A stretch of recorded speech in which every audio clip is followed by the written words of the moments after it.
Devonport Country Club is an $11 million state-of-the-art sporting and leisure facility located on Tasmania's Mersey River in Devonport. Devonport Golf Club, originally established in 1921, merged in 2020 with the Devonport Bowls and Croquet Clubs and the Spreyton Bowls Club to become the Devonport Country Club.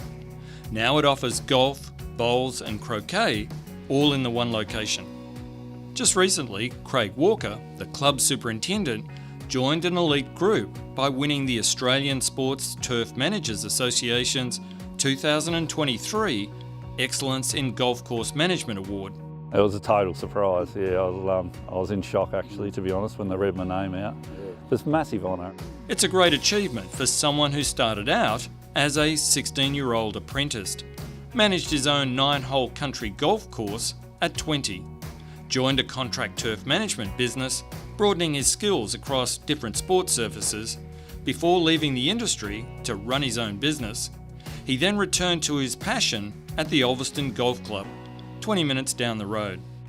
I always knew in the back of my mind when I moved back to Ulverstone that the country club development was coming up.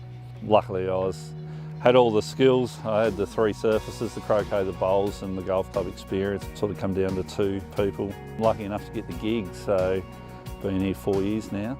Craig Burley from Enview caught up to learn more about the person behind the award.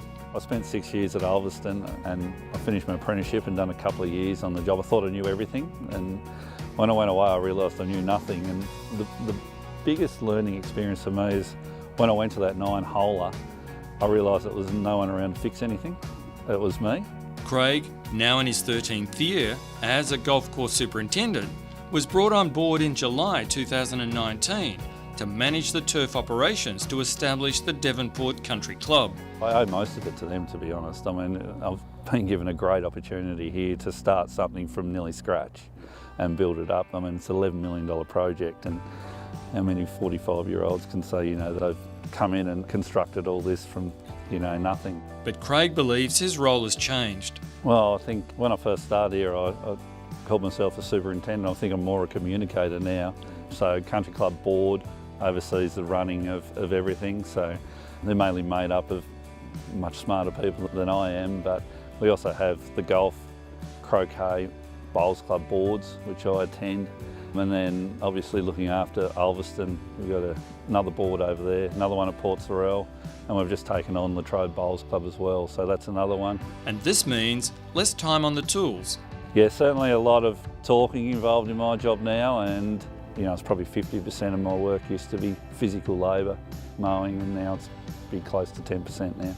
Originally, the Devonport Golf Club had 2 staff and 2 casuals. Now there's 11, working across 4 different sites. 6 are apprentices. Try and share it around a bit. I like to have a foreman at each site, so to speak, at least 3 days a week. But we also like to move them around, get that experience on the different surfaces and add to their skills. And if delivering quality turf day in and day out across 3 different sports surfaces in different locations isn't difficult enough, finding people keen to work in turf management can be challenging too. Apprentices are hard to attract. I mean, I know when I put in for my apprenticeship, I probably have 40 applications and we'd be lucky to get 5 now. Finding the right person has led Craig to spin his pitch at a different game entirely. We do advertise, but essentially we get them from mates of mates in sporting clubs. I find that kids that have been involved in sporting clubs understand maybe the politics and the running of a club a little bit better than someone just green out of school. So I've got enough cricketers here on board to start a first grade side, I reckon. And whilst there's the ongoing investment in building the workforce, careful scheduling of your resources is required to meet the demands made when state events, championships or team events occur at one of the courses or greens. It takes a lot of managing, and we're lucky with the workforce we've got with 11 people. We can afford to put 5 or 6 blokes at a course for 1 week and sort of manage that way, so we get the best results for the bigger championships. Different course and green locations mean different microclimates that need careful management. We've got Port Sorell, which is 15 minutes out the road, which is about 3 or 4 degrees warmer than Ulverstone, 15 minutes the other way. So to give you an idea, we haven't mowed fairways at Ulverstone since April. So we just pack the mowers away. Really all we do is look after greens and plant health over the winter. But at Devonport and Port Sorell courses, mowing doesn't stop, adding to the diversity and management required. And I think that's one of the skills of greenkeeping. Everyone can probably look after a course if you've got millions of dollars to spend, but to do it on, less than $250,000 including wages is a skill in itself. And where Craig traditionally had his seat on the mower, now it is a seat at the country club's management table. It's a real people management role now. Got involved in budgets, even within the country club, the food and beverage section. I mean, my role's sort of evolved into doing a little bit of that and taking a little bit of what I've learnt in the last 4 years into the house as well.